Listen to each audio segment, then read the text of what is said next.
Con su permiso, señor presidente, acudo a esta tribuna para exponer dos iniciativas que tuvimos a bien, una suscribir su servidor y la otra también conjuntamente con mi amigo el diputado Ericel Gómez Nucamendi, que le agradezco también que lo haya suscrito. La primera iniciativa tiene que ver, sin lugar a dudas, con la lamentable situación que vive nuestro Estado después de las elecciones de usos y costumbres o de régimen régimen de pueblos y comunidades indígenas, sistemas normativos internos que desafortunadamente están inmersos en diferentes problemas postelectorales que vive nuestro Estado. Y lo digo por lamentable dos problemas que tiene también mi distrito, y uno de ellos está a las puertas de este honorable Congreso. Dentro del catálogo de los derechos humanos encontramos a dos derechos políticos mismos que se encuentran reconocidos y regulados en diversos instrumentos internacionales. En ese sentido, el artículo 21 de la Declaración Universal de los Derechos Humanos contempla el derecho de toda persona a participar en el gobierno en su país directamente y por medio de representantes libremente escogidos. De igual forma, reconoce el derecho de acceder a las publicaciones y funciones públicas del país en condiciones de igualdad. Siendo que dicho artículo reconoce que la voluntad del pueblo es la base de la autoridad del poder público, de tal manera que dicho instrumento resulta de la voluntad del pueblo, es el fundamento del poder político, partiendo que la voluntad popular no solamente radica en el derecho al voto, sino garantizar que las elecciones se realicen en igualdad de condiciones por sufragio universal, libre y secreto, u otro procedimiento equivalente que garantice la libertad de la ciudadanía en particular. La declaración reduce la voluntad popular a la instauración de una democracia formal, no obstante que en el mismo artículo, en su primer párrafo, reconoce el derecho de participar de forma directa en el gobierno de su país.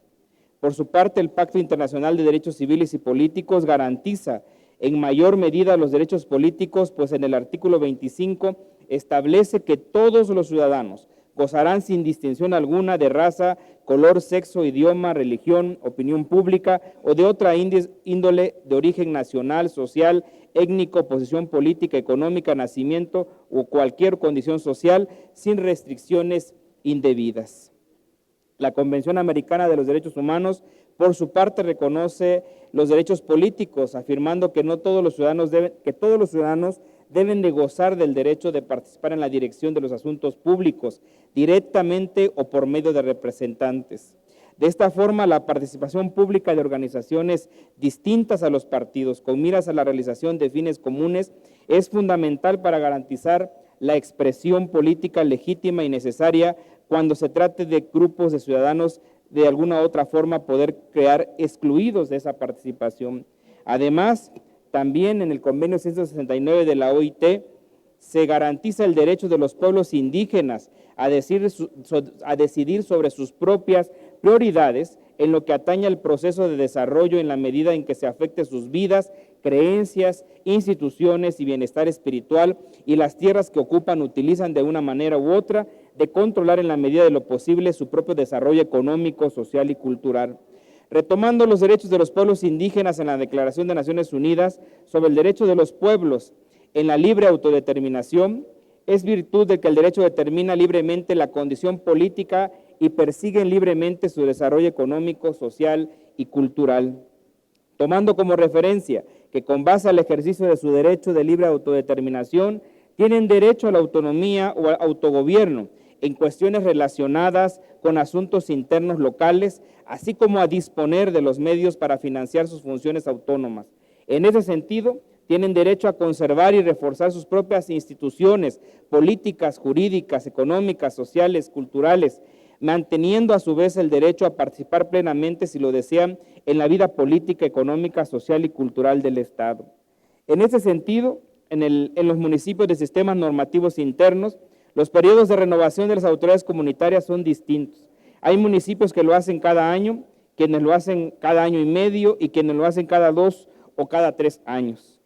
El municipio realiza su proceso de renovación de acuerdo a sus formas tradicionales. Ello implica que sus reglas, procedimientos y autoridades responsables, requisitos, entre otros, varían de comunidad a comunidad.